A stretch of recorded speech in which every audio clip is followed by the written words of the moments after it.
સુરતના ડિંડોલી પોલીસે ગાંજાના જથ્થા સાથે બે ઇસમોને ઝડપી પાડ્યા અને 247 કિલોગ્રામ હાઇબ્રિડ ગાંજો આરોપીઓ પાસેથી પોલીસે કબજે કર્યો। ઝડપાયેલ ગાંજાની કિંમત 7,41,000નો નો ડ્રગ્સ ઇન સુરત સિટી અભિયાન હેઠળ ડિંડોલી પોલીસે કાર્યવાહી કરી હતી।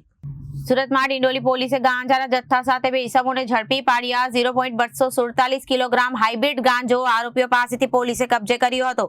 ઝડપાયેલ ગાંજાની કિંમત 7,41,000નો છે અને ડ્રગ્સ ઇન સુરત સિટી અભિયાન હેઠળ ડિંડોલી પોલીસે આ કાર્યવાહી હાથ ધરી હતી। પોલીસે જનક ચિમનલાલ પટેલ અને ભીમરાજ પાટીલની ધરપકડ કરી આરોપીઓ ગાંજાનો જથ્થો ક્યાંથી લાવ્યા અને કોને આપવાના હતા તે દિશામાં તપાસ હાથ ધરી છે।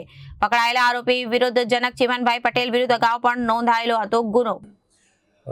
નો ડ્રગ્સ ઇન સુરત સિટી અભિયાન અંતર્ગત માનનીય પોલીસ કમિશનર શ્રી અનુપમસિંહ ગેહલોત સાહેબના નેતૃત્વમાં અને અન્ય સિનિયર ઓફિસરોના સૂચના અને માર્ગદર્શન મુજબ સુરત શહેરની અલગ અલગ પોલીસ સ્ટેશનની ટીમ અને સુરત શહેરની અલગ અલગ બ્રાન્ચો વિવિધ પ્રકારના કેસો કરી અને આ બાબતે પરિણામલક્ષી કાર્યવાહી કરી રહી છે। તે અનુસંધાને ડિંડોલી પોલીસ સ્ટેશનમાં તારીખ 26/9/2025ના રોજ એક NDPS એક્ટ હેઠળ બે આરોપી જનક ચિમનભાઈ પટેલ અને પવન ભીમરાજ પાટીલ આ બંને વિરુદ્ધમાં ગુનો દાખલ કરવામાં આવેલો છે।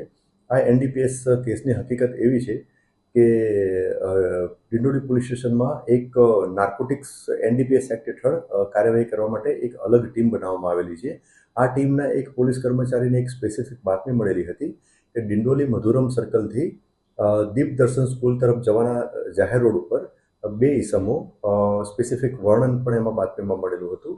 એ વર્ણનવાળા ઈસમો એમની સાથે મોટરસાયકલ અને એક્ટિવા લઈને ઊભા છે અને એમની પાસે હાઇબ્રિડ ગાંજો છે અને એ વેચવા માટે ગ્રાહકની શોધમાં છે। જે બાતમી આધારે કાયદેસર કાર્યવાહી કરવાની હોવાથી બે સરકારી પંચોને બોલાવવામાં આવ્યા અને NDPS એક્ટમાં જે મેન્ડેટરી પ્રોવિઝન જે છે એને ધ્યાનમાં રાખી અને કાયદેસર કાર્યવાહી કરવામાં આવી અને ત્યારબાદ પોલીસની ટીમ જે રેડિંગ પાર્ટી કહી શકાય એને પોલીસ સ્ટેશનથી નીકળી અને બાતમીમાં જે જગ્યા બતાવેલી હતી તે જગ્યા ઉપર પહોંચતા આ બાતમીમાં જણાવેલ બે ઇસમો મળી આવેલ હતા। એક મોટરસાયકલ એકની પાસે હતી અને એક એક્ટિવા હતી એકની પાસે। આ બંને ઇસમોને કોર્ડન કરી અને એમની પ્રાથમિક પૂછપરછ કરવામાં આવેલી તો આ બંને ઇસમમાંથી એક જે છે એ જનક ચિમનભાઈ પટેલ એની ઉંમર વર્ષ 29 છે। એ રહેવાસી છે 104B/2 શ્યામ વાટિકા સોસાયટી દેલાડવા સુરતનો રહેવાસી છે અને બીજો આરોપી જે છે પવન ભીમરાજ પાટીલ ઉંમર વર્ષ 20 એ રહેવાસી છે ઉમિયાનગર ફ્લેટ્સ ડિંડોલી સુરતનો રહેવાસી છે। આ બંને ની પ્રાથમિક પૂછપરછ કરી અને તેમની અંગ ઝડપી અને તેમના જે પાસે ટુ વ્હીલર હતા એમની ઝડપી કરતા આ બંને ઈસમો પાસેથી ટોટલ 247 ગ્રામ હાઇબ્રિડ ગાંજો મળી આવેલો। એની કિંમત 7,41,000 ગણી તપાસના કામે હાઇબ્રિડ ગાંજો કબજે લેવામાં આવેલો। તે સિવાય આ બંને પાસેથી મોટરસાયકલ અને એક્ટિવા પણ મળેલું હતું।